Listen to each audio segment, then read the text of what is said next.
Hello guys, welcome to magnes study classes. तो आज हम स्टार्ट करेंगे हिंदी की पुस्तक आरो भाग 2, जिसकी कविता पतंग है। ये चैप्टर 2 है, उसकी कविता करेंगे। तो हम पहला पद स्टार्ट करेंगे। सबसे तेज पोछारे गई, भादो गया, सवेरा हुआ। अपनी नई चमकीली साइकिल तेज चलाते हुए, घंटी बजाते हुए, जोर जोर से चमकीले इशारों से बुलाते हुए, पतंग उड़ाने वाले बच्चों के झुंड को चमकीले इशारों से बुलाते हुए और आकाश को इतना मुलायम बनाते हुए, खरगोश की आंखों जैसा लाल सवेरा शरद आया, फूलों को पार करते हुए कि पतंग ऊपर उठ सके, दुनिया की सबसे हल्की और रंगीन चीज़ उड़ सके, दुनिया का सबसे पतला कागज उड़ सके, बांस की सबसे पतली कमानी उड़ सके, कि शुरू हो सके सीटियों, किलकारियों और तितलियों की इतनी नाजुक दुनिया। तो अब हम इसकी व्याख्या करेंगे कि कवि कहता है कि बरसात के मौसम में जो तेज बौछारें पड़ती थी वे समाप्त हो गई। तेज बौछारों और भादो माह की विदाई के साथ साथ ही शरद ऋतु का आगमन हुआ। अब शरद का प्रकाश फैल गया है। इस समय सवेरे उगने वाले सूरज में खरगोश की आंखों जैसी ललिमा होती है। कवि शरद का मानवीकरण करते हुए कहता है कि वह अपनी नई चमकीली साइकिल को तेज गति से चलाते हुए और जोर जोर से घंटी बजाते हुए पुलों को पार करते हुए आ रहा है। वह अपने चमकीले इशारों से पतंग उड़ाने वाले बच्चों के झुंड को बुला रहा है। अगर हम दूसरे शब्दों में कहें तो कवि कहना चाहता है कि शरद ऋतु के आगमन से उत्साह उमंग का माहौल बन जाता है। कवि कहता है कि शरद ने आकाश को मुलायम कर दिया है ताकि पतंग ऊपर उड़ सके। वह ऐसा माहौल बनाता है कि दुनिया की सबसे हल्की और रंगीन चीज़ उड़ सके, यानी बच्चे दुनिया के सबसे पतले कागज व बांस की सबसे पतली कमानी से बनी पतंग उड़ा सके। इन पतंगों को उड़ता देखकर बच्चे सीटियाँ किलकारियाँ मारने लगते हैं। इस ऋतु में रंग बिरंगी तितलियाँ भी दिखाई देने लगती हैं। बच्चे भी तितलियों की भांति कोमल व नाजुक होते हैं। तो अब हम अगला पद स्टार्ट करेंगे। आगे है, जन्म से ही वे अपने साथ लाते हैं कपास, पृथ्वी घूमती हुई आती है उनके बेचैन पैरों के पास।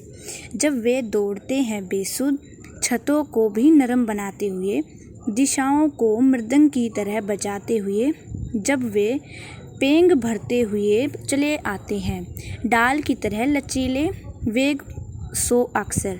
तो इसकी व्याख्या है, कवि कहता है कि बच्चों का शरीर कोमल होता है।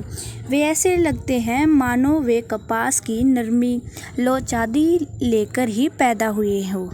उनकी कोमलता को स्पर्श करने के लिए धरती भी लालायित रहती है। यह उनके बेचैन पैरों के पास आती है जब वे मस्त होकर दौड़ते हैं। दौड़ते समय उन्हें मकान की छतें भी कठोर नहीं लगती है। उनके पैरों से छतें भी नरम हो जाती हैं। उनकी पदचापों से सारी दिशाओं में मृदंग जैसा मीठा स्वर उत्पन्न होता है। वे पतंग उड़ाते हुए इधर से उधर झूले की पेंग की तरह आगे पीछे आते जाते हैं। उनके शरीर में डाली की तरह लचीलापन होता है। तो आगे है कि छतों के खतरनाक किनारों तक उस समय गिरने से बचाता है उन्हें। सिर्फ उनके ही रोमांचित शरीर का संगीत, पतंगों की धड़कती ऊंचाइयां उन्हें थाम लेती है महज एक धागे के सहारे। तो इसकी व्याख्या है कि पतंग उड़ाते समय वे छतों के खतरनाक किनारों तक आ जाते हैं। यहाँ उन्हें कोई बचाने नहीं आता, अपितु उनके शरीर का रोमांच ही उन्हें बचाता है। वे खेल के रोमांच के सहारे खतरनाक जगहों पर भी पहुंच जाते हैं।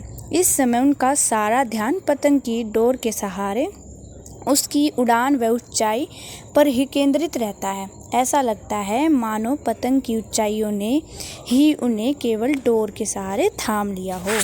तो अब हम अगला पद स्टार्ट करेंगे। पतंगों के साथ साथ वे भी उड़ रहे हैं अपने रंध्रों के सहारे। अगर वे कभी गिरते हैं छतों के खतरनाक किनारों से और बच जाते हैं तब तो और भी निडर होकर सुनहले सूरज, यहाँ सुनहरे आएगा, सुनहरे सूरज के सामने आते हैं। पृथ्वी और भी तेज घूमती हुई जाती है उनके बेचैन पैरों के पास। तो इसकी व्याख्या है कि कवि कहता है कि आकाश में अपनी पतंगों को उड़ते देखकर बच्चों के मन भी आकाश में उड़ रहे हैं। उनके शरीर के रोए भी संगीत उत्पन्न कर रहे हैं तथा वे आकाश में उड़ रहे हैं। कभी कभार वे छतों के किनारों से गिर जाते हैं, परंतु अपने लचीलेपन के कारण वे बच जाते हैं। उस समय उनके मन का भय समाप्त हो जाता है।